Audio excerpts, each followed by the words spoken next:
Fala galera, mais um talk show com o meu Kids Mello. Nesse primeiro minuto, a gente sempre aguarda a audiência. Já agradecendo aos nossos patrocinadores, a Magia do Mundo dos Negócios, Marcos Bernardes. Um grande abraço. Também estamos aqui na Locus, Avenida Paulista 777, nossa sede. Agradecer ao Davi por esse patrocínio também. Nesse primeiro momento, a gente sempre aguarda para que vocês se apresentem, a audiência vai se conectando e aí a gente vai interagindo. E aí eu aproveito esse momento para também compartilhar nas redes sociais. Então vamos se apresentando aí os estados, por gentileza, fiquem livres aí. E aí eu já apresento para vocês essa grande estrela popstar, Marina Miranda. Só um momento aí, a gente já volta. Eu brinco direto, assim. Que aí eu venho aqui, ó.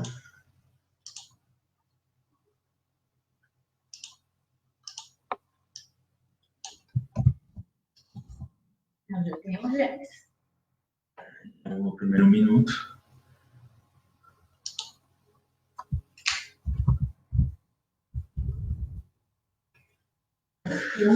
Quem conectou foi o Júnior Souza. Esse é empreendedor. Também já dei entrevista aqui no talk show. Esse cara, limão e limonada é apelido. Ele é raça mesmo. No nosso termo é bootstrap, por conta própria, visionário.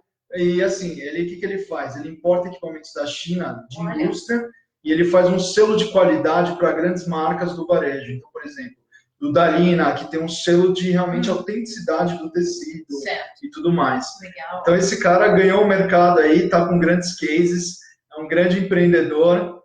Eu quero ter o privilégio, ó, Júnior, quando você vier a São Paulo, você vai, claro que a gente sempre toma um café, mas eu faço questão, eu vou te apresentar pessoalmente a Marina. Então já batemos o primeiro minuto aí.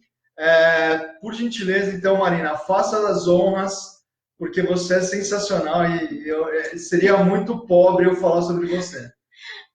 Gente, obrigada de ter me convidado aqui para o bate-papo. Estou super feliz, aí o pessoal está entrando agora, né? E hoje a gente vem falar, né, um pouco de assuntos, mas antes de falar sobre internacionalização como ferramenta de inovação, vou me apresentar um pouco e para que as pessoas possam entender por que eu estou falando sobre isso, né? Então, eu trabalho nessa área de inovação há mais de 10 anos, né? Então, eu comecei a trabalhar com o Rodrigo Mesquita, com projetos de crowdsourcing, né, 2008, quando a palavra não era ainda conhecida do público, e aí comecei com um projeto em Minas Gerais, onde a gente trazia para crianças e adolescentes carentes informações sobre ferramentas gratuitas ou muito baratas da internet e como elas poderiam começar a usar tudo isso para ganhar dinheiro, né? Então, foi um processo de aprender fazendo, né? E todo esse conhecimento de como lidar com o crowdsourcing e as plataformas, né? Então, a gente tinha um espaço físico, era uma plataforma para essa conversa, né? E neste processo de trabalhar, nesse projeto lá em Minas Gerais, eu comecei a pensar, poxa, deve ter uma maneira mais inteligente, mais fácil de trabalhar com crowdsourcing, né? E aí eu fui buscar metodologias e buscar pessoas que também estivessem fazendo a mesma coisa no mundo, né? E eu conheci uma pessoa genial, né, que acabou virando meu sócio, o Sean. Ele é um investidor, hoje ele tem uma Venture Capital focada em Smart Cities. Então, só um momentinho, que o nosso público ele é muito diversificado. Desculpa, qual é o termo Venture Capital? Tá. O que isso significa? Então, Venture Capital é a pessoa que acaba investindo em startups, né? Então, quando você investe em startups, você investe em muitas startups e muito poucas vão acabando dar certo, né? Então, por isso, é um dinheiro virtuoso a tradução, né? Então, são diversos os níveis, né? Você tem o anjo, você tem a Venture Capital, você tem a Private Equity. Então, são níveis de estágios das startups, né? Então, esse meu sócio, ele começou com a Mutopo, né, em Nova York. E ele começou com a Mutopo, e a Mutopo é uma consultoria de crowdsourcing, tá? E aí eu trouxe também aqui para o Brasil, 2010 para 2011. E tudo começou, o meu processo de estar trabalhando com startups, então, neste meio tempo de trazer a Mutopo para o Brasil, eu também, junto com outras pessoas, organizei o primeiro Startup Weekend no Brasil, né, que foi em 2010, Diego Remos, Bed Young, várias outras pessoas, né, e onde acabou o ecossistema, começou a se formar aí, né, a palavra startup era muito restrita de um gueto muito pequeno, e aí, 2010, começou a se falar mais. O boom mesmo das startups foi em 2011. Então, eu fui coordenadora do projeto de desafio de startups da Campus Party, né? Então, a Telefônica ofereceu R$100 mil para a startup vencedora. Isso deu Jornal Nacional, Fantástico. Então, realmente, o grande público acabou ficando sabendo sobre startup, né? E, paralelo a isso, eu também sempre fui curadora, trabalhei com a Campus Party, onde foi um evento assim que marcou muito a história assim do Brasil nessa área de tecnologia, inovação, startup. Eles foram sempre muito visionários, né? A Campus Party é um berço aí para muita gente, né? E, paralelo, eu fui levando a minha consultoria de crowdsourcing, né? E trazendo essa questão para o Brasil. Mas é muito engraçado, né? Porque quando eu trouxe essa empresa de crowdsourcing, eu tinha que explicar para as pessoas que eu não trabalhava com cloud computer. Que sim, né? Então a pessoa sempre falava, sim, crowdsourcing, cloud computer, é isso que você trabalha. É isso que eu preciso agora, né? Exatamente, eu tinha que explicar que eram coisas diferentes. E aí, com essa questão de as pessoas se embaralharem, né, com a palavra, eu criei o Rethink Business, que você estava lá, né, na sexta-feira. Inclusive, né? O Davi está fazendo um comentário aqui, ó. O Rethink Business foi o melhor evento que foi esse ano. Olha, parabéns, Marina. Obrigada, Davi. Maravilha. Depois eu tenho que pagar cachê pro Davi. Davi, obrigada. Viu? Aí você fundou, então, o Rethink Business para desmistificar todo esse conhecimento. Principalmente para dizer que eu não trabalhava com cloud computing. Claro. E aí eu comecei a explicar o que é crowdsourcing. Então, em 2011, a gente teve uma edição e a gente falava sobre Uber, Airbnb, falava sobre crowdfunding, né? Então, para que as pessoas entendessem que o crowdsourcing estava mudando o mundo, né? Então, ia fazer parte do core business das empresas inovadoras que estavam nascendo, que era o Uber, Airbnb. Nessa época, ninguém quase ouvia falar sobre Uber, Airbnb, né?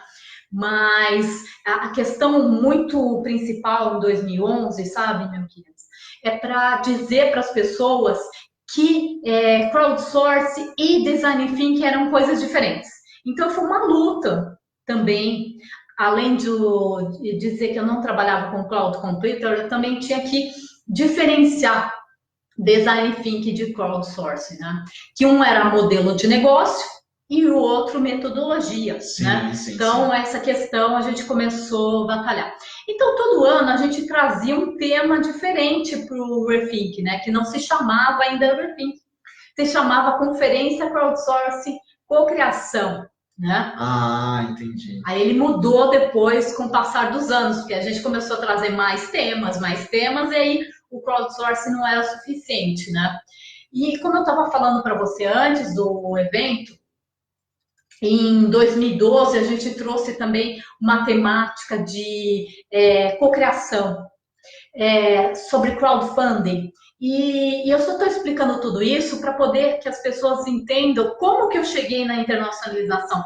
Todo ano eu faço buscas dos conteúdos mais relevantes para o mundo para poder traduzir tudo isso, para que as pessoas possam usufruir desses conteúdos.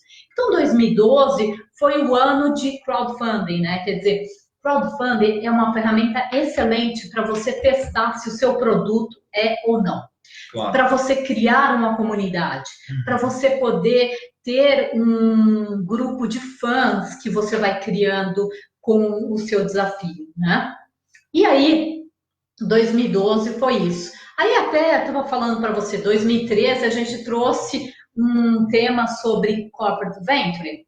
Sim. Eu não sei se o pessoal está pegando aí. Por favor, pode interromper se tiver alguma coisa que tiver pegando, por favor.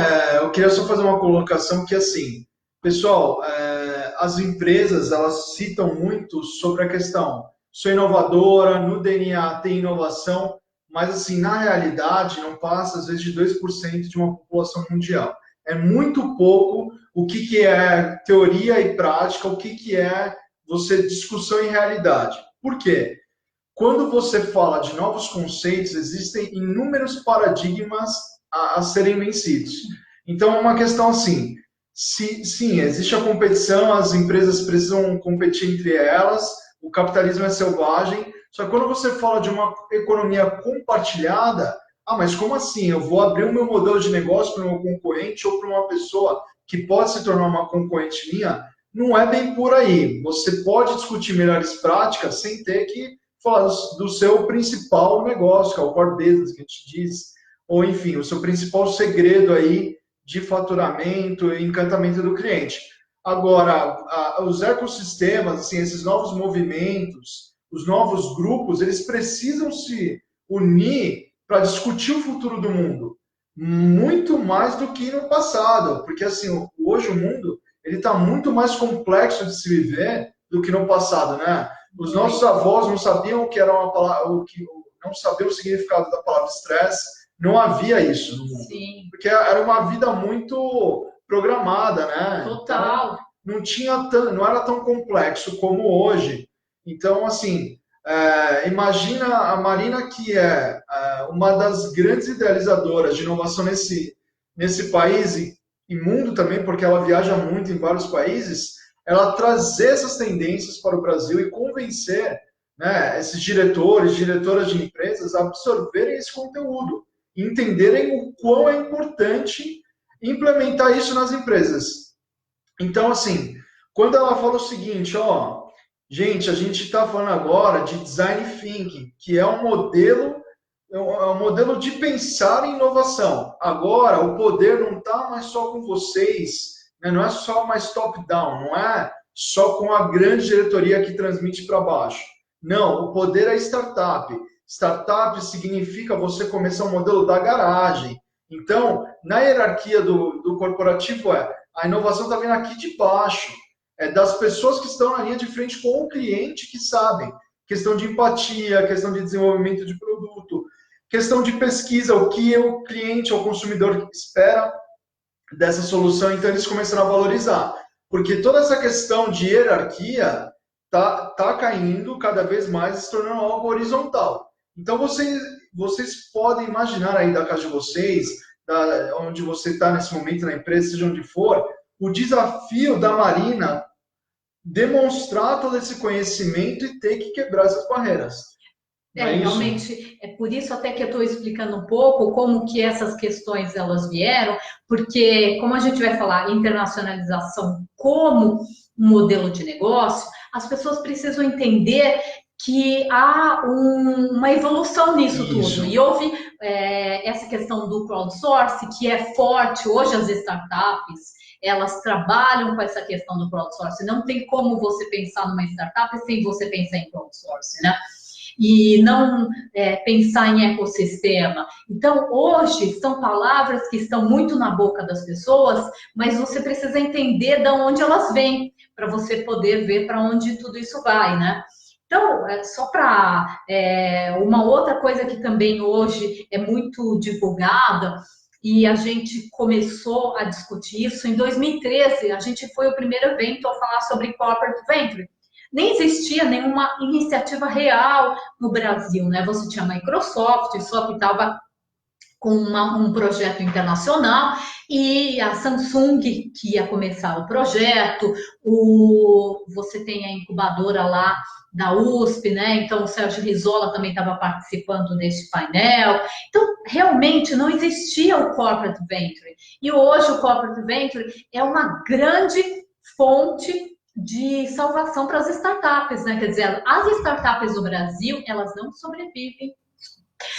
sobrevivem sem as grandes empresas. Hoje é muito difícil você ter um B2C no Brasil, é muito mais fácil você ter um B2B, né? Então, é mais fácil as startups. Então, a gente já falava disso, né? 2014, depois teve 2015, 2013. 2014 a gente falou sobre Bitcoin, o poder da multidão continua, só que de uma forma monetária, né? O Bitcoin. A gente falou sobre fintechs, né? Inclusive o Flávio Pripas, que é hoje da Redpoint, e é o cara do... ele está como head, né? Exatamente. Do Cubo. Hoje, ele não mais do Cubo, hoje ele é Redpoint. Mas hoje ele passou a gestão agora, né? Exatamente. Ele estava nesse painel e ele falando sobre as fintechs, né? Aí depois você tem 2015, uma coisa super importante que até hoje a gente precisa levantar essa questão é sociedade empreendedora, quer dizer, não importa se você hoje está como funcionário público, se você é um funcionário de uma grande empresa, cada vez mais se demanda que você tenha skills intraempreendedores. Então, a gente começou a divulgar essa questão, essa palavra não era usada aqui no Brasil em 2015, mas o intraempreendedorismo, né? Inclusive, a gente fez uma pesquisa para entender como que o intraempreendedorismo era admitido nas grandes empresas, né? E aí, em 2016, chegou uma coisa bem interessante na nossa pesquisa do Rethink, que foi falar sobre China. Então, em 2016, a gente começou a tratar do assunto China. Identificar como o mundo estava se transferindo muito para o Oriente, né? Quer dizer, o dinheiro estava ficando cada vez mais no Oriente, está ficando, né? Então, você tem a China, que hoje é essa grande potência, você vê toda essa briga com os Estados Unidos pela hegemonia do mundo, nada mais é do que isso, né? Claro. E a gente começou a tratar no Rethink. Aí, a gente começou a querer, a demanda por entender de China foi tão grande, a gente começou a organizar a primeira missão aberta de inovação e startups do Brasil. Então, a gente organizou a primeira, né? E levamos 34 pessoas. Foi fantástico. Claro, a gente levou pessoas de banco, né? Vários bancos também foram com a gente. Então, aí entra essa questão da internacionalização e inovação, quer dizer, quando esse grupo de 34 pessoas, que tinha pessoas assim, donas de universidade, gente de banco, várias pessoas do corporativo, startups, quando elas viram a realidade da China, foi algo muito impressionante. Por quê? Porque a gente, quando estava indo para a China, né, nós brasileiros, nessas missões, a gente ia buscar fornecedores. Então, a gente não estava atentando para essa questão de como eles estavam trabalhando fortemente com inovação. E aí, a gente foi em grandes empresas, né? A gente foi na DJI. DJI corresponde a 70% do mercado de drones do mundo, está na mão da DJI, né? Nossa, bem expressivo, 70%. 70% dos drones, e hoje drone é usado para tudo, né? Até para guerra. Exatamente, inclusive para a guerra, que o prefeito lá do Rio de Janeiro foi agora para Israel para comprar drones, né? Você viu a matéria esses dias agora, né? Então, realmente, drones aqui em São Paulo é usado para identificar foco de dengue, né? Então, tem água parada, os drones sobrevoam, e aí eles mandam os fiscais naquela região. Antes era muito mais demorado e custoso para o governo poder descobrir esses focos. Sim, né? mandar todos os colaboradores. Sim, exatamente. Regiões. Então, assim, os drones hoje são para tudo e eles nos mostraram, né, o que eles estão pensando e essa questão da agricultura, essa questão da engenharia. Então, drone hoje, ele não é uma coisa assim de passatempo para as pessoas poderem filmar a praia, a viagem. Você tem todas as finalidades possíveis hoje, né? Então, a gente foi lá. A gente foi no Rise, que é o grande evento lá de Hong Kong, de tecnologia, inovação. O Rise é do grupo da Web Summit, sabe? Sim, o Web Summit, então, Portugal. Exatamente. Então, o Rise é a versão da China que o Web Summit faz, né? Então, a gente pôde, inclusive, estar sentados na primeira fileira e ver a Sofia, né? Então, em 2017, a gente já viu o primeiro painel de 2 robôs no palco, né? Imaginem isso, pessoal. Prestem atenção. A Sofia, ela tem uma inteligência própria, né? Então, claro, ela vai gerando respostas de acordo com a experiência que foi programada a ela. E assim, se ela não tiver resposta, ela vai falar, não tem a resposta. Mas perguntas corriqueiras, ela já sabe o país que ela nasceu, como a cultura dela, ela tem muita visão de mundo. Então, assim, a gente fala dela, mas é um robô. Ela veio esse ano para o Brasil, na Campus Party, ela foi entrevistada pela Globo, e ela interagiu com um repórter de igual para igual. Colocar na câmera, ele fazendo entrevista a ela e ela interagindo com ele. Então, pensem que muitas vezes a gente está falando de futurismo, vocês devem estar achando que é meio Jacksons e que nunca vai chegar e que está muito distante. E que não é tão verdade, né? Hoje, assim, quando a gente fala de robô também, o robô já está sendo utilizado há muito tempo, né? Indústria automobilística. Japão, né? Hotéis lá no Japão com vários atendentes, há anos já. Desculpa. Imagina. Desculpa. Há anos que já tem os atendentes robôs, né? Então você vê que assim, isso não é tão futurístico, né? Isso são tendências já não dá para falar que é futurismo. O Davi ele fez uma pergunta muito inteligente aqui, falando: Marina, por que demorou tanto tempo para a cultura de startups chegar no Brasil, enfim, a gente se adequou a isso? Olha, Davi, eu até tinha visto a sua pergunta aqui, eu realmente não sei por que isso, né? Porque nós, brasileiros, até gostamos muito de novidade, né? A gente gosta muito de redes sociais, tanto que a gente, no mundo, estamos sempre nos tops aí de uso de redes sociais. Mas, realmente, a cultura de startups, ela é uma cultura que entra muito em choque com a cultura corporativa, né? Porque a cultura de startups, ela não tem uma hierarquia, o tipo de gerenciamento, quando se é uma startup, é de outra forma. Claro, quando vira um Google, volta a ter os mesmos problemas de ser uma grande empresa.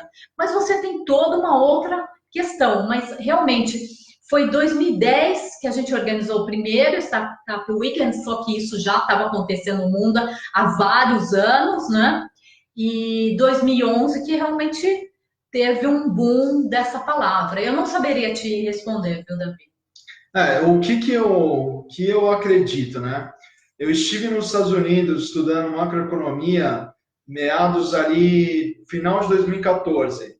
Então, assim, nós estávamos iniciando na crise brasileira, que é, claro, entrou com mais profundidade após 2014. E eu tive aula com um dos doutores de Harvard, Albert Friesen, que ele disse o seguinte: pessoal, o Brasil ele tem um grande problema, né? Vocês têm um grande país, parte geográfica, tem abundância em recursos, mas vocês não são bons em negociação, vocês dependem muito dos Estados Unidos, ele sendo norte-americano, né? Então, assim, ele até disse isso, ele falou assim, cara, não sejam tão dependentes de americano, e se quiser, por gentileza, negociem com chineses, alemães e com muitos povos, para que vocês possam ter uma melhor infraestrutura. Aqui nós temos problemas muito precários, perto de, quando vai se comparar a outros países, as nossas empresas, que seja, não vamos nem falar de startup, no âmbito geral, né? A gente, enquanto a velocidade da internet nos Estados Unidos está x5 a nossa, eles são mais produtivos não porque o americano é mais inteligente, não, porque eles têm recursos de telecomunicações e investimento muito maiores do que o nosso. É uma conta simples, não é questão de genética, não existe uma pessoa de território mais inteligente do que a outra. Não, isso é bobagem. Tirando um superdotado, esse tipo de coisa, no comum, é esforço, estudo e trabalho. Não tem muita diferença. Agora, o que eu creio é justamente isso, esse nosso atraso de depender tanto de política interna, em negociações. Cara, isso não evolui, uma burocracia enorme, né? Então, para mim, são fatores políticos e macroeconômicos muito mais do que o povo brasileiro. Porque a gente é criativo em tudo que faz, né? A gente tem diversos prêmios em Cannes, né? Por publicidade, criação de produtos, né? Uma propaganda que impactou o mundo, mesmo sendo local, né? Então, assim, o que falta para mim é realmente incentivo de governo, não tem outra justificativa. As próprias multinacionais e as brasileiras, que foi o que a Marina bem citou aqui, que é o fomento do corporativo, né? Se o corporativo não abraça as ideias, nada acontece. O governo ele não tem subsídio para bancar tantas tendências assim. E no mundo globalizado tem tendência todos os dias, né? Então, as empresas, a gente já está num sistema globalizado. São Paulo é uma metrópole mundial, né? Brasil, várias capitais importantes. Então, assim, não acho que a culpa esteja no brasileiro em si. Eu acho que realmente são questões de comércio exterior, as questões, até foi comentado sobre a Apex, né, que esteve com vocês, né, nessa edição de sexta-feira do Rethink Business, e ele mesmo citou, né, o representante ele falou, cara, a Apex Brasil, ela quer pagar para as startups, ela quer incentivar as startups a ir para o exterior. Sim. Então, quer dizer, eu não tinha essa informação. Eu fui muito grato, até quando ele concluiu a resposta, eu falei, cara, obrigado. Eu não tinha essa informação. Sim. Então, cara, bons programas que nós temos de incentivos, as informações estão na mão de quem? De mim. Basicamente, eu só vou dar um exemplo para as pessoas poderem entender o quanto a informação, às vezes, não é acessível no Brasil. É só você estar numa estrada. Quantas placas dizendo para onde você tem, você acaba tendo na estrada? É tão confuso, às vezes, que você erra o caminho. Então, as coisas não ficam claras. Quando você vai para outros países, as plaquinhas estão muito bem lá, posicionadas. Fica fácil. Aqui no Brasil, você tem uma cultura muito às vezes, a informação está escondida. E é totalmente contrário a esse novo mundo da colaboração, do crowdsourcing, desse trabalho realmente de você subir níveis, né? Para você subir níveis, você tem que estar conversando com as pessoas, né? Justamente. Então, eu realmente creio nisso. A falta de informação em um mercado extremamente competitivo tem que estar acessível, né? O Brasil ainda é meio colonialista, né? Grandes famílias detêm muito poder, dinheiro, informação e não distribui isso. Por mais que a informação esteja hoje de forma acessível a um clique, não é tão simples quando você não tem uma cultura de educação por trás disso. Não adianta você dar a melhor máquina, o computador, notebook, seja o que for. Um smartphone hoje faz um estrago de tanta potência que tem. Agora, assim, não adianta você dar isso na mão de quem não tem acesso à informação, de quem não sabe nem buscar a informação correta. Isso ali não vai ter utilidade de 1% na vida dessa pessoa. Então, até por mais que, às vezes, uma pessoa, então eu vou te doar isso, vou fazer aquilo. Mas, cara, se não tem o princípio de base no fomento da educação, é impressionante. E, assim, por que a gente acha que realmente, norte-americanos é isso e aquilo? Cara, com 16 anos eles já podem dirigir, né? Na escola, com 18, se você não está numa universidade, não saiu da casa dos seus pais, é tido como assim, um filho inútil. Você passa vergonha, porque a maioria já vai para a faculdade, já passa a morar sozinho e segue a vida. São muito independentes. Agora, no nosso país, a nossa cultura é outra, a gente não tem isso, né? Vai fazendo e vai dando e etc. Mas é muito interessante você estar falando sobre isso, porque a gente também teve uma palestra sobre Israel. Israel. Né? E aí, essa questão da internacionalização, que foi o tema do Rethink deste ano, na 8ª edição, antes de falar de Israel, uma das pessoas, o Kepler, falou que o grande problema é que as pessoas não sabem falar o inglês. Sim, adequado, né? Pelo então, isso, exatamente. Então, isso causa bastante problemas. Mas aí você vai para Israel, que é um país minúsculo, que tem que acabar se internacionalizando, as suas startups têm que sair porque o mercado é insuficiente, né? Mas você vê que a cultura lá da disciplina é muito grande. Disciplina. Por quê? Porque todo mundo que é homens e mulheres têm que passar pelo exército lá.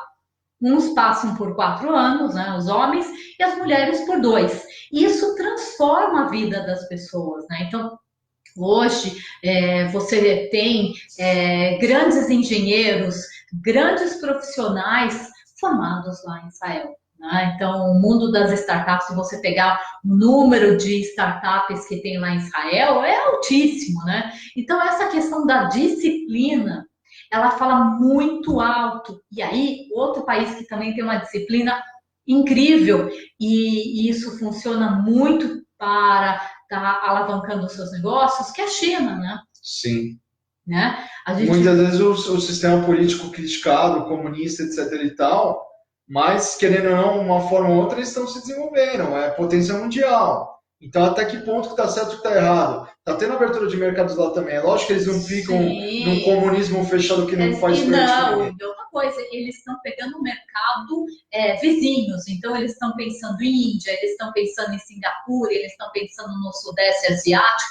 Eles estão ganhando o mercado fortemente. E o mercado do Sudeste Asiático também é incrível, né?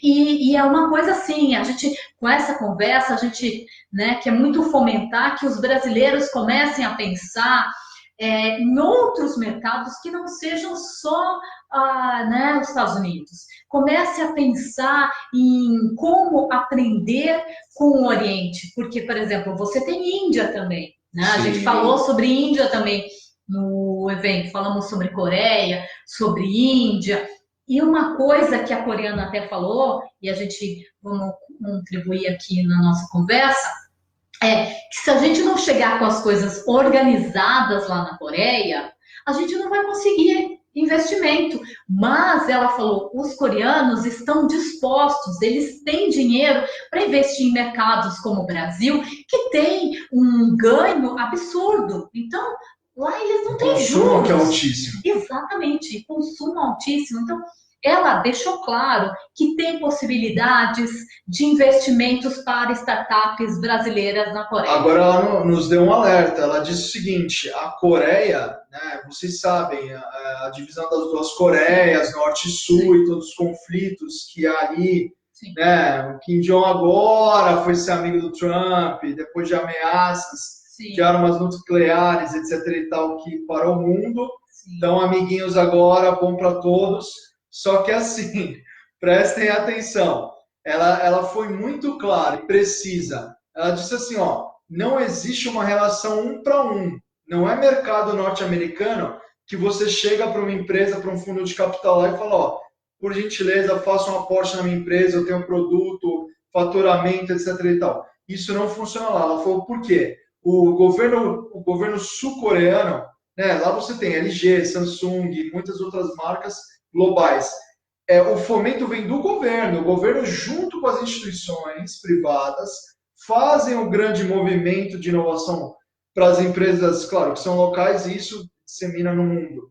Então, ela diz o seguinte, ó, vocês podem ir até lá, vocês serão muito bem-vindos. Queremos, de fato, incentivar o mercado e, principalmente, aumentar o consumo de nossas soluções no mercado brasileiro. Porém, eu quero a comprovação de que o governo está incentivando vocês. Que seja através de um fundo de BNDES, que seja através de algum órgão de governo que seja até um Sebrae, Fiesp Indústria, seja quem for, mas precisa... Que dê um aval. Que dê um aval. Exatamente. Porque senão não vai avançar. Isso é uma coisa muito oriental, porque é a mesma conversa quando você vai para a China.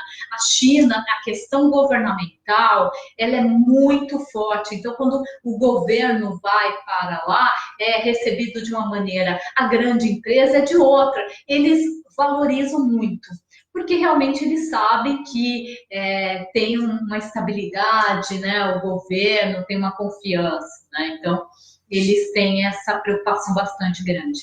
Agora vocês começam a compreender, até voltando na pergunta do Davi, porque aparentemente o Brasil está tão atrasado, porque realmente, de novo, não é culpando o governo por tudo, mas, cara, falta protagonismo.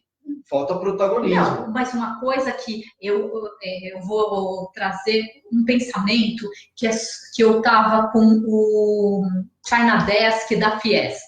Tá. E realmente eu me senti assim, arrasada com o que ele falou. Ele falou assim, a chinesa vem aqui para o Brasil, ela não fala inglês, ela não fala português, ela vem aqui e vende, vocês falam inglês, falam um monte de coisa, e não vão lá e não vendem, por quê? Poxa, é verdade, né? É verdade. De certa forma, ele falou assim, poxa, ela vem pra cá, não fala uma palavra de inglês. Sai no carrinho, com o carrinho vendendo tênis, de repente abre lojinha, de repente tá rica. E a gente estava até conversando e dando uma dica para o seu público, né? Você quer testar o mercado chinês? Uma bela dica é começar com seus produtos e pelo WeChat. O WeChat, o WeChat é o WhatsApp, tá. Só que é um WhatsApp muito mais incrementado, né? Porque lá é todo um ecossistema. Então lá você compra de tudo. Você paga a sua conta de luz, você paga a sua conta de água, você paga os seus impostos, tudo pelo WeChat. Perfeito. Tudo. E aí o que acontece? Então, pelo WeChat, várias pessoas, várias empresas do mundo inteiro testam o mercado chinês por lá. Então fazem as publicidades pelo chat e vai testando como que é a aceitação do produto e vai aprendendo o gosto dos chineses, né? Então isso também, o Alibaba também está com uma proposta sensacional. Estão levando a Havaianas e várias empresas que não estão no mercado chinês, mas através de um projeto, de uma empresa do Alibaba, essas empresas estão entrando na China, sabe? Então, é super importante as pessoas entenderem que tem maneiras, né? Eu tenho um amigo que ele trabalha com florais de Bach. Entendi. E ele vende através do chat.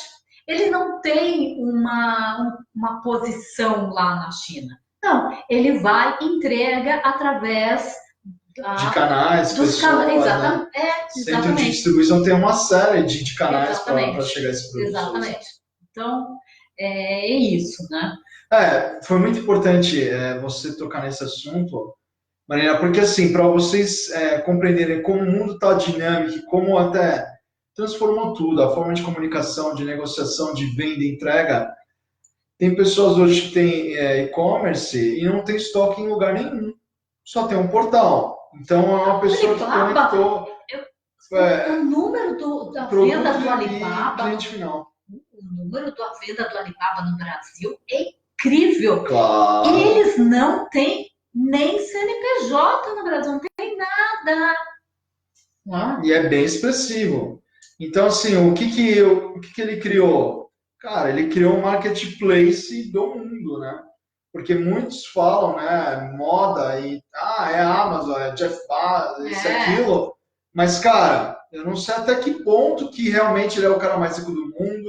Eu não sei até que ponto que a Amazon lucra tudo isso que eles dizem, porque não é possível. O mercado consumidor chinês, ele é realmente global, né? Tudo vem da China. Então essa conta não fecha. Eu não sei quem faz todas essas pesquisas, porque só aparece o norte-americano na lista. Nem os príncipes de Dubai, que tem o petróleo, que tem assim, é muito mais rico que Bill Gates, anos-luz, se não aparece na Forbes. Então, assim, a gente tem que começar a pensar, contestar, né, tudo que está sendo exposto. Uma coisa que, para o seu público, que eu acho que não foi falado no evento, mas a gente fez um outro evento corporativo, e aí o número da venda do Single Day, que tem no dia 11/11, todo ano a Alibaba faz uma super venda, tá, do e-commerce. Um dia corresponde a 3 vezes o ano do Brasil. Precisa de 3 anos do Brasil para chegar em um dia do e-commerce chinês. Alibaba, certo? Então, gente, é importante vocês abrirem, é super importante esse espaço que você está dando aqui para as pessoas que estão aí, da gente estar conversando sobre essa mudança do mundo, né? Quer dizer, as pessoas não olham para a Índia, tem uma dificuldade de entender a potência, claro, agora um pouco mais, porque tem muita matéria falando sobre a China, mas quando você vai para a China, você fica ainda mais assim, assustado. A realidade é melhor do que o comentário, né? Porque a tecnologia, a inovação se surpreende é muito grande. De ir lá pessoalmente. Exatamente. Então, essa questão é super importante, começar a olhar para a China, começar a olhar para a Índia. Tem diversos países, Vietnã está crescendo pra caramba. Então, é importante que as pessoas vão buscar referências em lugares diferentes, porque senão elas vão fazer a mesma coisa. Eu não tenho nada contra, acho maravilhoso o evento do South by Southwest. Eu fui, sim, fantástico. Acho fantástico o Web Summit, fantástico. Mas como que você vai buscar referências novas se todo mundo vai para o Web Summit? Todo mundo vai para o South by Southwest. Como que você vai ser uma referência? Como que você vai mudar e trazer algo novo se você está indo no lugar que todo mundo está indo? Claro, onde a manada vai, você tem que ir contra. Então, é uma coisa importante você começar a pensar em eventos diferentes que não estão só nesse eixo aí, né? Porque no eixo popular, né? Exatamente. O pessoal fala muito de Portugal. Portugal é maravilhoso, mas vocês já viram o salário dos portugueses? É metade do nosso, gente. O pessoal está indo para Portugal muitas vezes porque realmente se aposentar em Portugal é muito lucrativo para os brasileiros. Eles podem comprar muito mais. Agora, será que a economia é tudo isso? As pessoas têm que começar a questionar, buscar informações e parar de comprar pacotinhos, né? Tipo, ou fórmula mágica de sucesso. Né? A gente estava falando sobre isso, né? Quer dizer, tipo, tem coisas que eu respeito, vários conteúdos maravilhosos que eu respeito, mas será que é tudo isso? Ou, de repente, isso é apenas marketing? Nada contra marketing.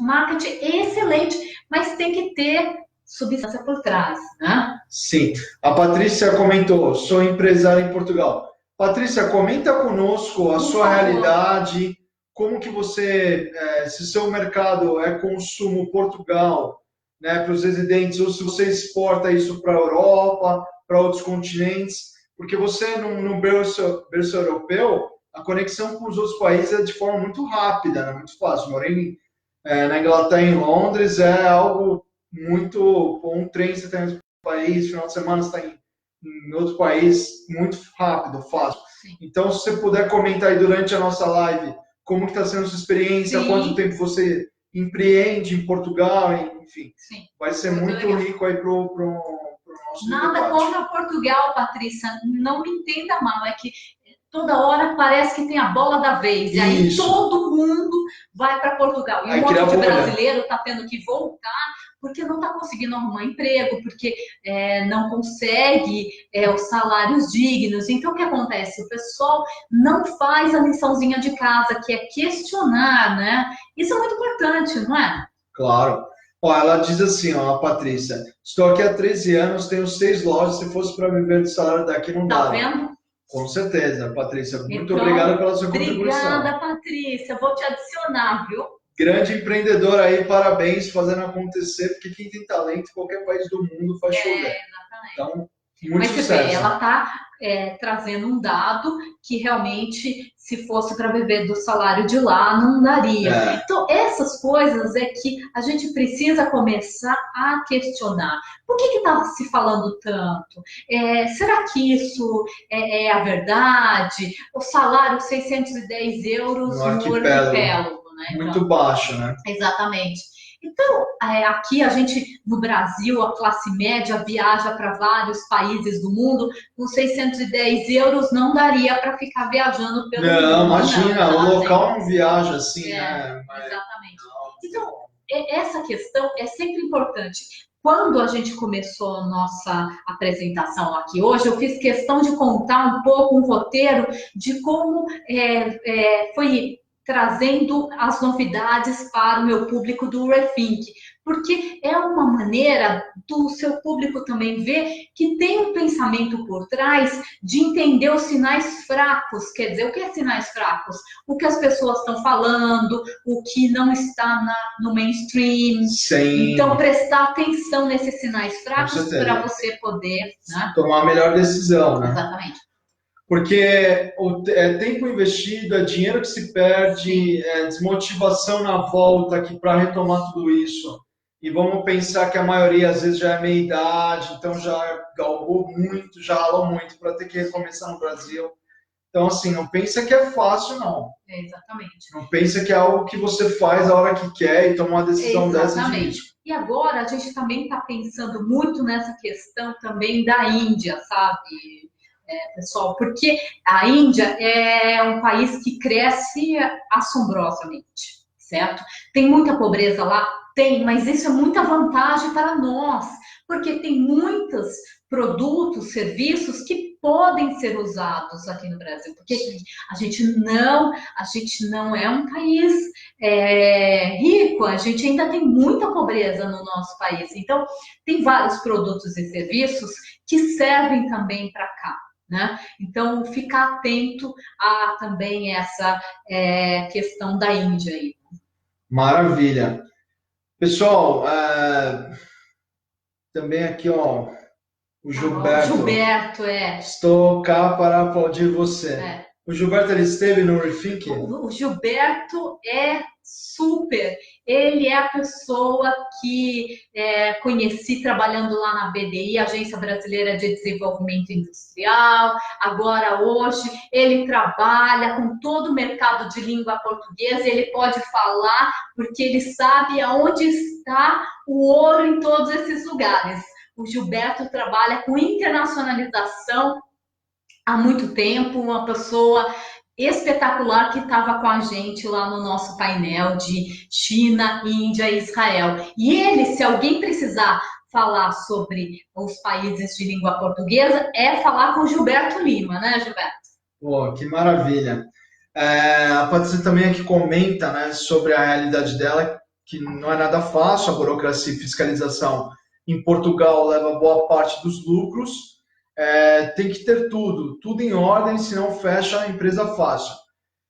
O lado bom e o lado ruim, né? O mercado regularizado é importante até para você, Patrícia, porque, claro, você concorre com pessoas que estão pagando fisco como você, estão dentro de uma legislação e é um mercado mais leal, vamos dizer assim. Sim, porque exatamente. Se entrar em mercados onde não há muitas regras, vira banalização. Claro, mas é isso que as pessoas precisam entender. Elas precisam de pessoas como o Gilberto Lima que vão facilitar a entrada, porque elas vão para, por exemplo, Portugal sem conhecimento nenhum, sem como entender como fazer negócios em Portugal e acha que lá vai ser tipo o novo... céu de brigadeiro, o paraíso. Exatamente. Então, se não souber, e a Patrícia está nos trazendo bastante informações também sobre Portugal, que se não tiver alguém que auxilie nisso, vai perder. Quer dizer, que nem China, tem muitas possibilidades, mas se não for com quem entende China,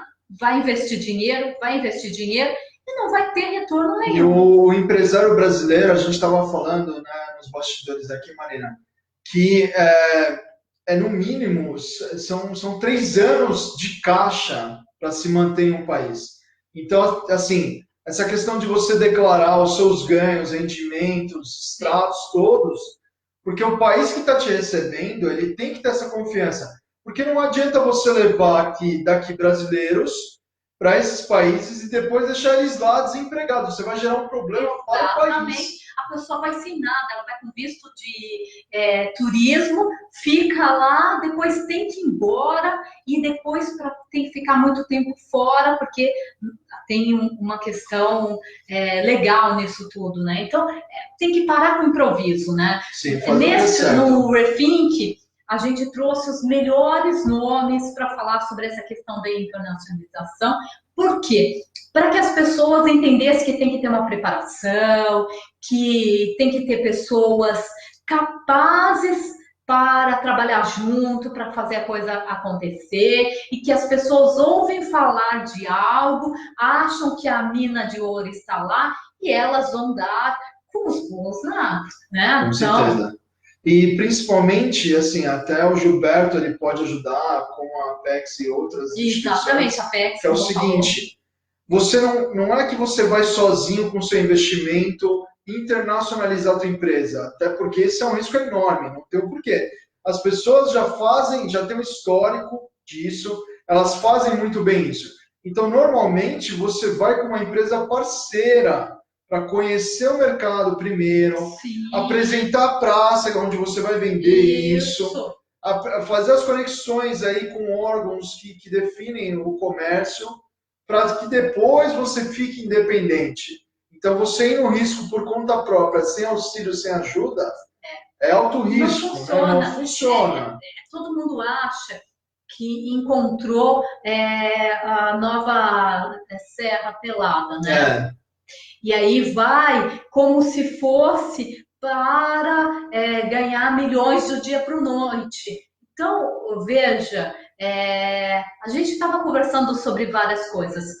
Né? Em 2014, quando a gente falou sobre Bitcoin, a pessoa investindo em Bitcoin, ela ganhava muito. Hoje, você tem outros mecanismos de trabalhar com Bitcoin, né? Eu tenho vários e vários amigos que estão nesse mercado, né? Então, você precisa entender e estar com quem entende, porque senão você vai perder dinheiro. Claro, né? óbvio. É alto risco e você não tem informação nenhuma, você vai acabar surfando uma onda e sendo dropado, né? A queda é normal. E eu queria fazer uma pergunta para você, assim, Marina, porque assim, se hoje a gente está com o mercado global, por que mesmo a gente precisa de tanta infraestrutura, muitas vezes? Eu sou um cara que, como eu sou do mercado startup, eu acho que não. Eu já recebi convites para escrever livro nos Estados Unidos pelo LinkedIn, mais de uma vez. Já recebi ligação de Dubai, tudo bem, teria que ter um encontro pessoal depois se avançasse, mas primeiro, filtra tudo isso online. Testa o seu produto tudo online primeiro, o risco é menor. Cara, pega aqui que seja um produto. O mundo admira muito a nossa Amazônia. Os produtos de forma artesanal, extraído da própria natureza, com sustentabilidade, não, madeira que não tem legalidade, não. Coisas dentro de uma legalidade. Então, assim, tem amigos meus que testam isso. Falam, cara, eu sou um artesão, eu estou testando um produto, eu vou mandar isso aqui para um canadense, para um americano, uma americana, e vamos ver, eu vou pagar todas as taxas para testar primeiro.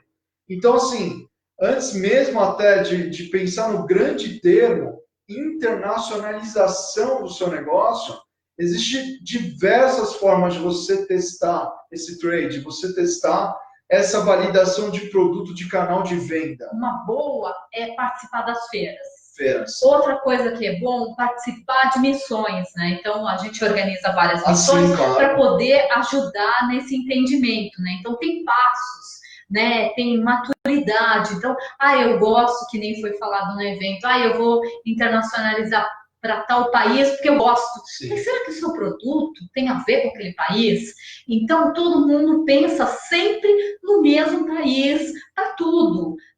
E já não é assim, porque mesmo dentro do país tem várias regiões e as pessoas têm que fazer essa pesquisa, né? Então, por isso que a gente trouxe vários profissionais que trabalham com internacionalização há muitos anos para estar falando sobre isso. E a gente trouxe esse assunto no Rethink, porque a gente acredita que é uma grande forma de formar empresas também, você entende? Porque hoje o mundo todo está correndo muito com essa inovação. A gente precisa dar uma acelerada, acelera aí. Né? A gente precisa dar uma acelerada na nossa inovação, né? Porque o mundo está rápido demais e se a gente não acompanhar tudo isso, vai ficar muito difícil. Se fala muito da indústria 4.0, mas isso é muito ainda complicado, porque você vai tentar falar no celular, o telefone cai, né? A linha cai. Então, a gente tem um monte de questões de infraestrutura, onde, por exemplo, até estava lendo uma matéria que está com a burocracia de instalar mais antenas de celulares. Então, tem um monte de questão burocrática no Brasil que atrapalha muito a gente a ganhar uma infraestrutura melhor para poder pensar nessa questão da indústria 4.0. Você não tem uma infraestrutura, como que você vai trabalhar com essa questão da indústria 4.0, né? Creio.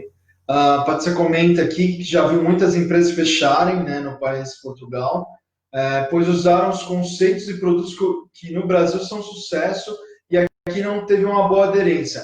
Muito boa, muito boa a sua situação. A gente comentou isso no Rethink Business. Assim, pensa assim, Brasil, né, são vários Brasis dentro de um Brasil. Estados Unidos, a mesma coisa, Portugal, etc e tal. Cada região, peculiaridade, cultura, consumo. Não é porque aqui, de repente, um salão de cabeleireiro dá super certo, as madames adoram aqui. Pode ser que em Portugal não vingue. Você não sabe qual é o gosto da mulherada lá, você não fez uma pesquisa, você não sabe qual o ticket médio de consumo lá, se realmente elas gastam menos ou mais do que as brasileiras, qual é o custo de vida delas para poderem usufruir desse serviço de forma constante, né? Um serviço de forma constante, que gera um caixa para você. Então, Patrícia, realmente sua participação hoje, você vai ganhar uma estrela, vou até já mandar um like aqui, um coração, porque realmente foi muito especial a sua contribuição. Né? Deixou um patamar bem didático, explicando cada etapa, deixou uma conversa muito mais leve. Então, parabéns aí, a gente também deseja muito sucesso para vocês. A gente está se aproximando aqui de 1 hora, então, se vocês quiserem fazer perguntas para um encerramento, a gente vai responder com o maior prazer, senão a gente já vai partindo aí para uma conclusão. Então, Marina, enquanto o pessoal decide aí sobre esse último momento conosco, eu gostaria que você passasse assim, algumas dicas rápidas, enfim, alguns conselhos para que quem esteja conosco e depois, posteriormente, vai ver a nossa live no portal, para que eles possam realmente tomar uma decisão assim, o que eu posso fazer amanhã já, hoje, como que eu posso me conectar com esse movimento, como que eu posso começar a ter consciência, pelo menos, disso. Né? Assim, a primeira coisa, realmente, a estar fazendo é participar de eventos. E eventos internacionais. E uma dica, gente, para de brasileiro ficar grudado em brasileiro.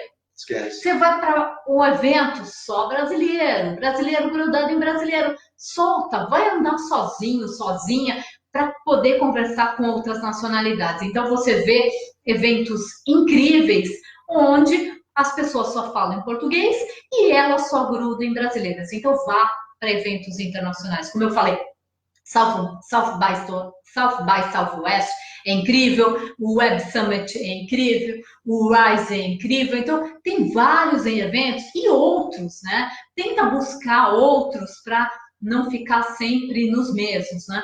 E aí, você vai conversar com o estrangeiro, porque quando você está lá fora, você está no evento, todo mundo está acessível, você vai lá conversar com um, você senta na mesa, as pessoas começam a querer saber de onde você fala, o outro fala, e você aprende muito, tá? Então, uma dica é, pare de ficar andando em grupinhos, né? Sai da bolha. Ok, uma outra coisa é participar de missões. Não é só porque eu também faço missões, mas é super importante, porque na missão você começa a ter contatos. você começa a poder, nas nossas missões tem pitch para investidores, então você consegue fazer pitch para investidor, então você testa a sua ideia, você ganha cartões novos, um ecossistema novo para você começar a pensar em sair do Brasil, né? E uma outra coisa que eu sempre digo é: busque profissionais que tenham tempo do mercado. Então, você já está no próximo estágio?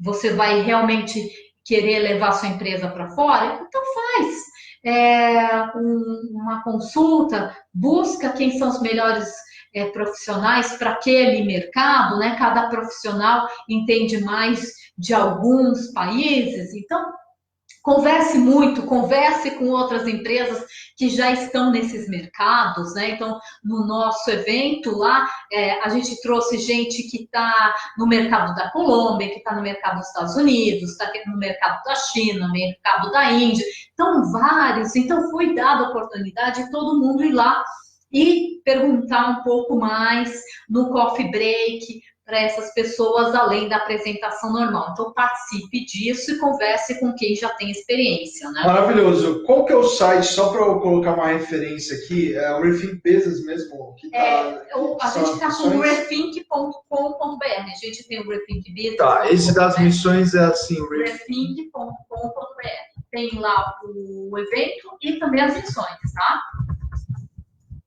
Então, eu coloquei aqui, pessoal, só para vocês terem acesso aí ao nosso conteúdo. Chegamos ao final, hein? A Patrícia fez aqui, ó, exatamente, ela frequenta 4 feiras por ano, Itália, França, Alemanha e Espanha, nunca numa feira em Portugal, por aí já podem ver como é mesmo esse caminho, né? Buscar o que está sendo fora do alcance da maioria. Perfeito. Tá vendo? A Patrícia perfeito. Não pode fazer o que todo mundo está fazendo. Exatamente. Eu, particularmente, assim, o Web Summit, claro, o maior congresso de startups passou do mundo agora, porque já baseou em Londres e passou a Portugal. Sim. Tá, quantas mil pessoas circulam lá? Se você não for, não fica triste. Tem eventos menores que às vezes você vai ter mais relevância. De repente está muito popstar, tá altos shows e valendo, e unicórnios e tudo mais, e às vezes o que você está buscando são eventos menores. Exatamente. Você não precisa estar no streaming. Não tem que estar onde todo mundo está. Exato. Estuda o mercado, busca qual que é o público daquela feira, qual que é o público daquele evento. De repente o seu público é o Web Summit. Ok. Agora, de repente o seu público não é. Então busque informações. Busque, sempre tem avaliações, converse com os amigos que já foram e aí você já tem um aprendizado mais barato, né? Com certeza. Bom, então eu quero agradecer a participação de todos que estiveram conosco nessa live. Aqui a gente sempre faz o seguinte, a gente encerra com uma salva de palmas, porque o prestígio é de vocês, é nosso, do nosso convidado. Muito obrigado, Marina. Obrigada, adorei. Muito gentil da sua parte. Todo mundo aí conversando com a gente. Investir esse tempo. Então, assim, eu coloquei o contato da Marina aqui. Vocês podem acessar o LinkedIn dela, né? Acho que é a forma mais direta e profissional de consultar sobre essas missões e tudo que ela faz. Principalmente seguir ela nas redes sociais, porque é uma pessoa que dita tendências. Isso é muito sério. Você tem uma pessoa que fala de tendências que as empresas ainda demoram para absorver, então se você ficar ligado no que ela fala, você vai estar à frente. Quero agradecer a Patrícia aí, desejando muito sucesso para nós, sucesso a vocês também. Patrícia! E é isso, até o próximo encontro, eu agradeço vocês, um beijo, um abraço, é isso aí, até a próxima, valeu!